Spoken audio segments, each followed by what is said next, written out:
Hello and welcome back to Up the Villa. Welcome to Transfer Hub, your home of Aston Villa. Transfer news, rumours, links, noise, murmurings, incomings and outgoings.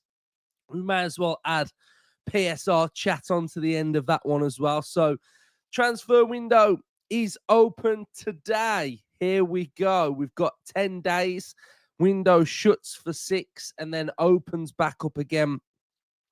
And we are sort of having our eyes on June 30th. And then after that, we can kind of relax a little bit, I guess. Relax a bit, which would be nice. So thank you, everyone who watched yesterday's episode. Transfer Hub is fired up again. So subscribe to the channel if you're new. Hit that like button. Comment. Get involved. I want to hear your thoughts on everything that I discuss on this episode today. And we've got a potential outgoing rumour, and that is Onana. So here we have the rumour coming from Sacha Tavolieri. Exclusive Hilal FC made inquiry for Amadou Onana. The Saudi club is considering Aston Villa midfielder as an option and gathered information about the possibility of a deal this summer. The Belgian is not ruling anything out, but talks are still at a very early stage. No offer made to AVFC yet. One to watch. Told you we have to strap ourselves in. Strap ourselves in for this bumpy ride up until June 30th. I got kind of like two major points to start with. And that is the fact that I've gone into this transfer window very open-minded that anything is possible. Anything is possible. We saw that last summer. You know, who would really have expected to sell Diaby, having signed him the previous summer? You know, it took a lot for us to sign him. We managed to sign him. A year later, he goes. So this isn't sort of like a brand new scenario for us where we've signed a player and then they've left straight away. It's very unusual, but it's something that we have done before. And I think Saudi and Monchi have done deals and worked on deals. And we got a lot of money for Duran. We kind of get what we paid for Diaby, maybe a little bit more. So in the end, that was a decent deal as well. And Saudi's there. Saudi really at this moment in time look like they're not disappearing. And Villa look like we utilise that Saudi market well because we know that there's the value there. We know that the money's there. Where I'm at with this Onana is that, and a lot of you probably know that I really like Onana, and I think he's a good player, and I think there's a lot more to get from Onana. So I wouldn't like to see Onana go.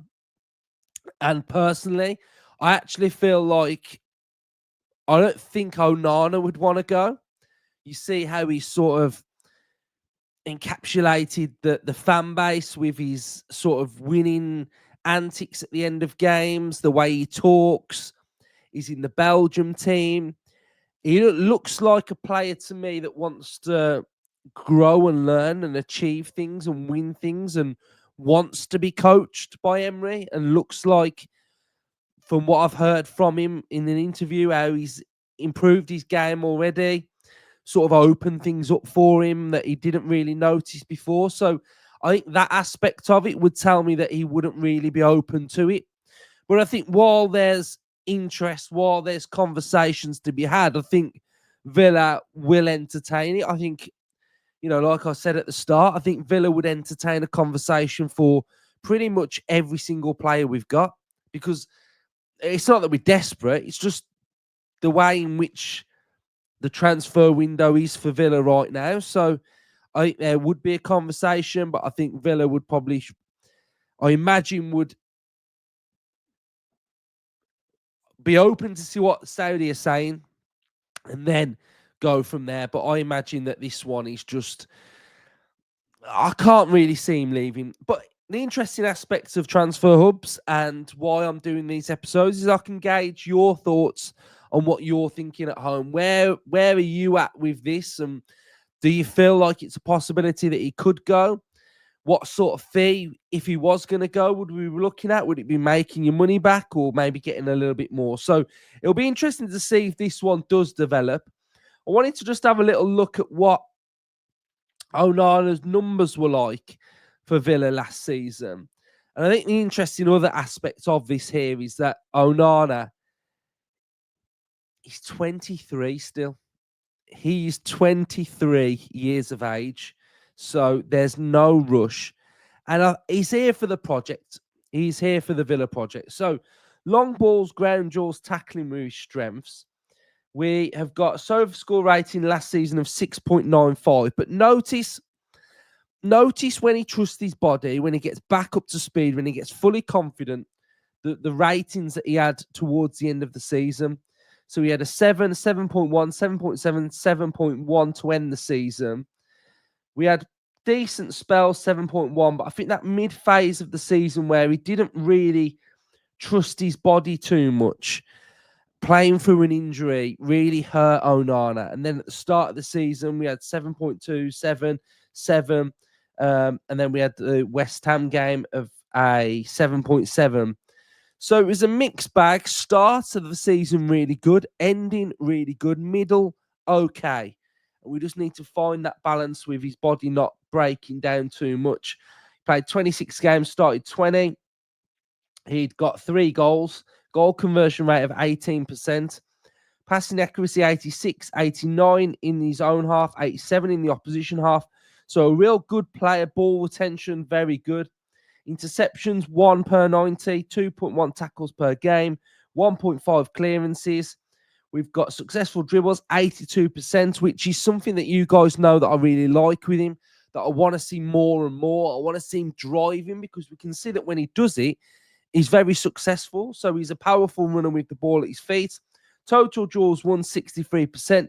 Ground duels 63 and aerial 61. So, he's the profile of a player that this Villa side really need in their midfield. So, for me, got to stay. Absolutely got to stay. I just think he's a really good player and a player that, sometimes you can just look at him and go, yeah, he had an okay season. Let's just get rid of him. But you've got to develop him. There's a player there that can be developed. And for his age, I think there's so much more there to unlock, and that's something that I've always spoken about with Onana. If we have a little look at some of his other numbers, we've got interceptions 1.29, clearances 2.24, aerials 1.72, and then non-penalty goals 0.19, and he's in a really high bracket in that 91 area through there as well in that percentile. So numbers, decent. There's more there though. Then looking at our Al Hilal, I mean, I get a bit confused sometimes of which teams, which really. So Al Hilal, who are mentioned, have got Ruben Neves, Milenkovic Savic, Mitrovic, John Cancelo. We've got Lodi, Koulibaly. So not some half decent players, but it's not like an amazing team that you'd be like, oh, I want to go there. I want to go Al Hilal. That's the one that's linked with him, isn't it? Yeah, Al Hilal. So they finished second in their league, and they got 75 points behind Al Ittihad. So that's a bit about Onana. Let me know what your vibe is. Maybe give me a percentage of where you're at. I'd probably say so far I'm at about a 30% that he could go. Just not really much there. So, in other news, last night, PSG won the Champions League, and Luis Enrique, after the game, said, there were a few matches this season that tested us. Liverpool, for example, made things very difficult, especially in transitions. Aston Villa, too, were one of the more organised sides we came up against.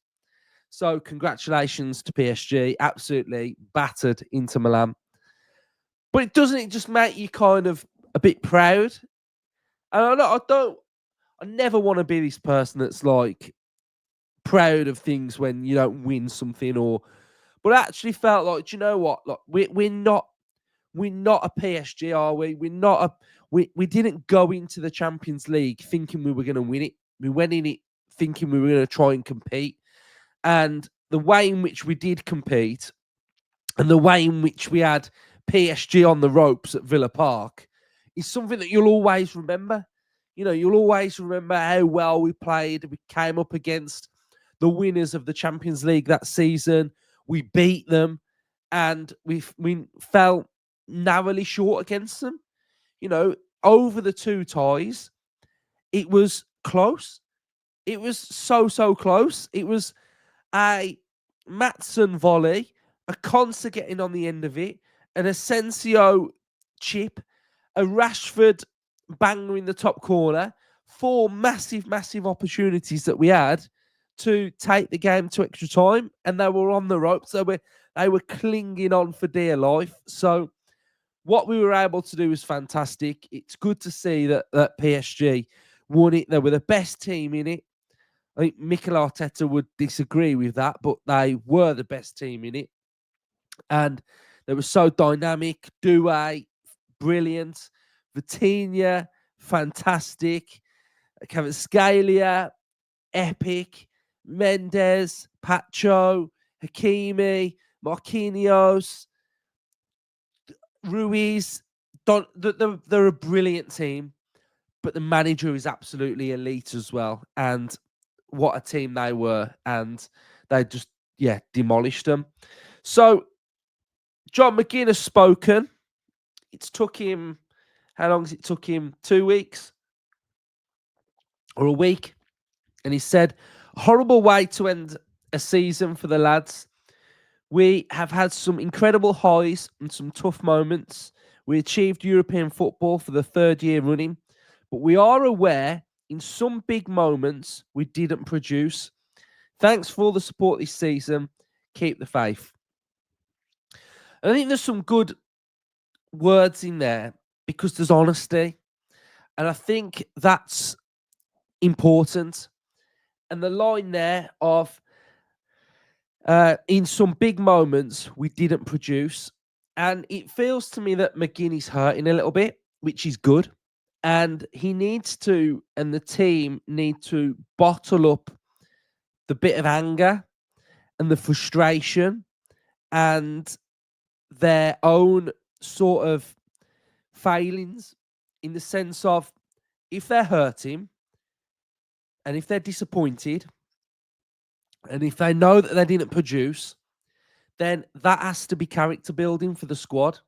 And we have to be able to sort of take this and use it and harness it for next season, for moments where if we need that little bit more added motivation, if we need to mention it next season and go, do you know what? Like, we need to make sure we are on it today. Remember last season, we didn't perform when required at certain phases. Like, we've got to use it. Like I always mention that we're by far from a finished article, and this is all part of what's going to build us to become, hopefully, a good team in the end. We are a good team, but like the finished team where I think we can sort of set targets and back them and try and achieve certain things. And so I think it's good that he spoke like that. I think it feels timely that he's come out about a week and a bit after, because I think it's a week, isn't it? So it kind of feels like it's the right time for him to say that. So bottle it, harness it, use it for the future, and just keep using it, really. So the Onana is the big one that's dropped. If there's any other news later on, then I'll jump on and we'll do another transfer rumour. I imagine that we might start to get a little bit of noise around certain things. So incomings and outgoings, now the window is fully open. So, like I said, it'll be interesting to see what goes on. So cheers, everyone, for watching. If you are new, subscribe, hit the like button, comment your thoughts, turn the little bell notification on, and then you'll get notified when there's a transfer rumour that's dropped as well. So have a good one. Up the Villa.